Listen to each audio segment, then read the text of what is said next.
Hello, everybody. It's great to be with you all today. It's a pleasure to introduce this year's International Peace Hero, the Black Alliance for Peace. Black Alliance for Peace does critically important education and activism on the issues of war and militarism. BAP members provide critical education, analysis, and organizing against the US war agenda globally and the repression being waged on Black and Brown communities locally. Black Alliance for Peace continues the rich tradition of internationalism in the spirit of Paul Robeson, Malcolm X, Martin Luther King Jr., and the Black Panther Party. Here today, we have Bilal Mafundi Ali, who is active in the Bay Area chapter of Black Alliance for Peace. He's a longtime peace and justice warrior based in San Francisco. In addition to his work with BAP, Bilal is a healthcare coordinator for Bay Area Community Services. Bilal will speak for a few minutes, and then he will introduce Margaret Kimberley, who will be the main speaker for Black Alliance for Peace. It's great to have you with us, Bilal. On behalf of the Black Alliance for Peace, we are honored to receive the Mount Diablo Peace and Justice Center's International Hero for Peace Award for 2020. It is always gratifying to receive reconnection from one's peers in this difficult era where international peace and social justice continues to elude that kind of attention that it should demand by governments and even by the progressive community. It is also very gratifying that the work and mission of the Black Alliance for Peace is resonating in some corners of the Bay Area. We are appreciative of the International Peace Award and thank Mount Diablo Peace and Justice Center for your recognition of the Black Alliance for Peace and your ongoing commitment working for justice and peace. And I'll just like to leave two quotes of MLK and Fred Hampton. War isn't the absence of peace, war is the absence of justice. Peace isn't the absence of war. Peace is the presence of justice. And as our late great martyr Fred Hampton said, peace to you if you're willing to fight for it. So thank you again for this recognition, and we really appreciate it. With that said, I proudly want to present to you my comrade and fellow Black Alliance of Peace member, Margaret Kimberley. Margaret Kimberley is a New York-based writer and activist for peace and justice issues. She has been a columnist for the Black Agenda Report since its inception in 2006. And Margaret serves on the coordinating committee of the Black Alliance for Peace. And as much more than I could say, but would take up the rest of this evening. So I'm gonna have to move on. But I love hearing Margaret. So please welcome Margaret Kimberley. Greetings to you all. Congratulations to our co-honoree, Mary Taylor. Thank you to Andrew Kadama for his work on this event, to Rick Sterling for that introduction, to Bilal, my comrade at Black Alliance for Peace.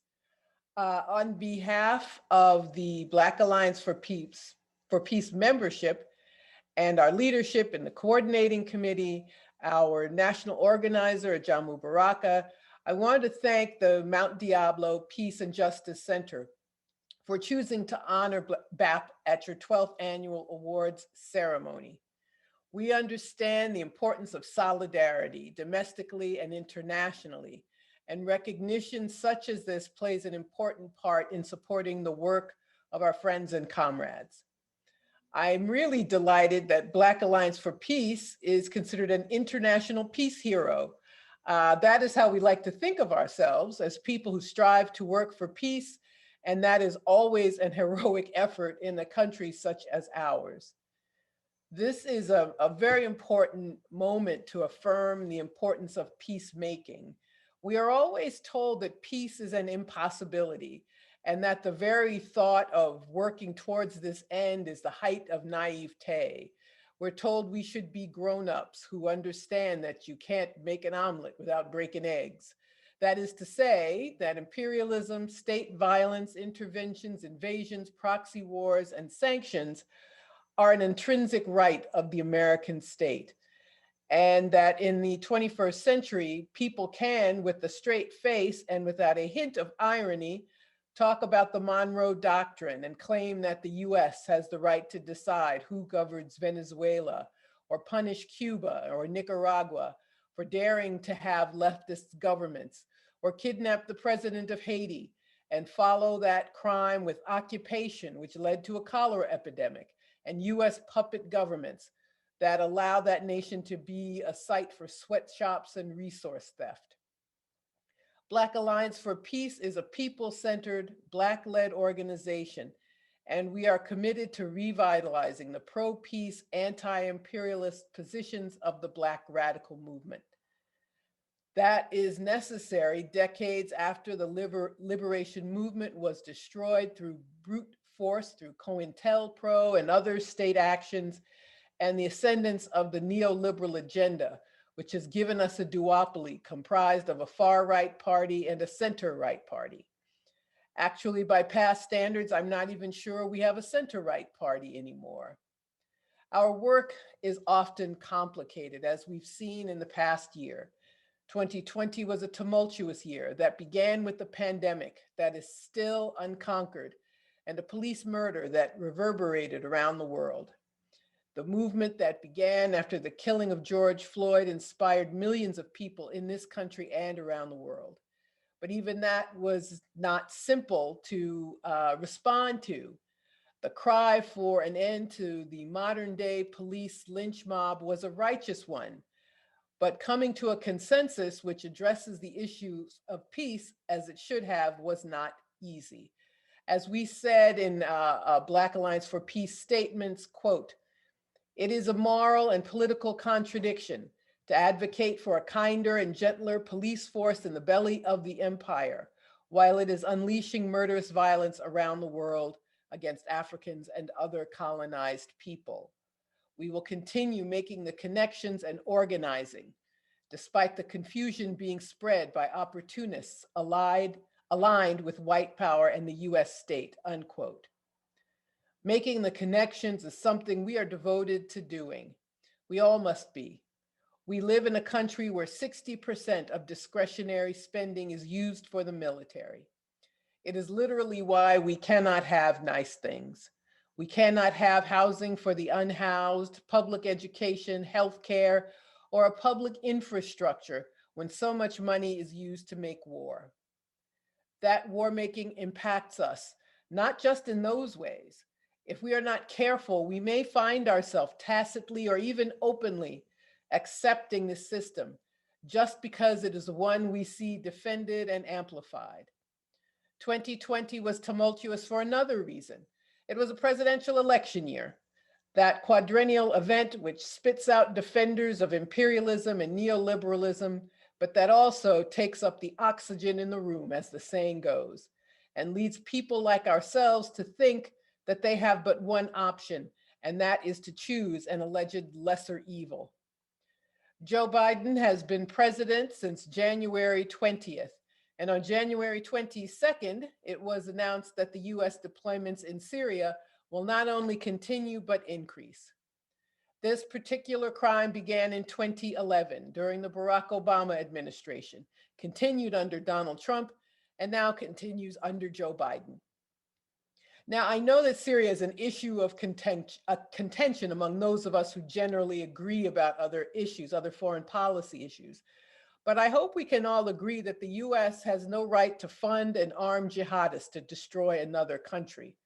Regardless of our opinions about that government, we should agree that the US has no right to steal Syria's oil, which it is doing, and imposing sanctions, war by other means, which deprive Syrians of medical care and food.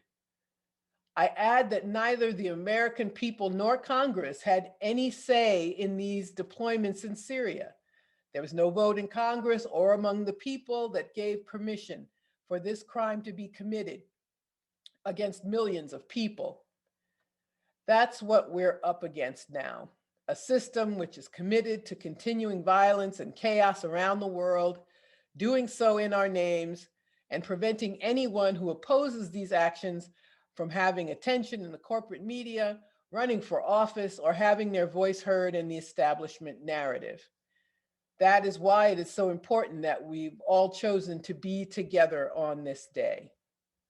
Our co-honoree, Mary Taylor, spoke about her work with Black Lives Matter in your area. But I reiterate that her work cannot be separated from the work of Black Alliance for Peace. It is unfortunate that so many people think it's possible to separate the domestic from the international. It is not. We cannot have justice in this country while our government commits injustice around the world. Police murder, mass incarceration, the poverty draft, and the public bailout of defense contractors all work together. One of the issues that Black Alliance for Peace is committed to addressing is that of the militarization of law enforcement across this nation. The 1033 program allows the Defense Department to give surplus military equipment to local police departments. Big cities and small towns alike have armored vehicles and other equipment that were once seen only on battlefields. But this system sees our communities as battlefields too. We can't ask Congress to cut military spending for the 800 bases located around the world, and the US Africa Command, AFRICOM, and all other military commands, while giving the go-ahead for state violence to be perpetrated here. We have chosen a calling which is not easy. We are or should all be opposed to imperialism, neoliberalism, and to the idea of American exceptionalism, an idea which gives otherwise intelligent people the ability to think that their government has the right to do what it wants to whomever it wants around the world. I want to raise another issue which may not immediately be seen as one which we should champion, but it is definitely connected to our work. In the past week, in the past couple of days, many individuals and organizations that I know of and support have been kicked off of social media. This is proof that our work is important. No one would bother getting rid of their Facebook accounts or kicking them off of Twitter if they weren't being effective. This is a dangerous moment for us. We have a means of, particular means of communication, which have now become a necessity, which are in private hands, which can decide who can and cannot have a voice in the public sphere.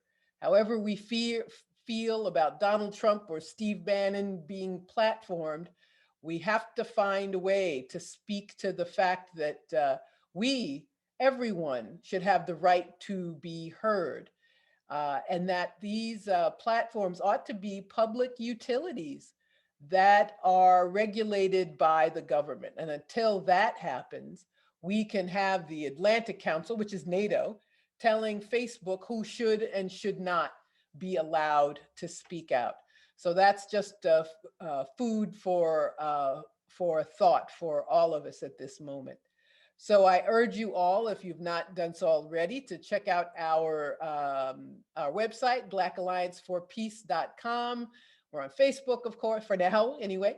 We're on Facebook, on Twitter at Blacks for Peace, number 4, Blacks for Peace. And I hope you become familiar with our work and support us in our efforts. We go to the people for support. We don't have foundations supporting us. So we go to our compatriots for that. But I'm going to wrap up by thanking you all again for this honor on behalf of Bilal Ali and all of Black Alliance for Peace. Thank you so much.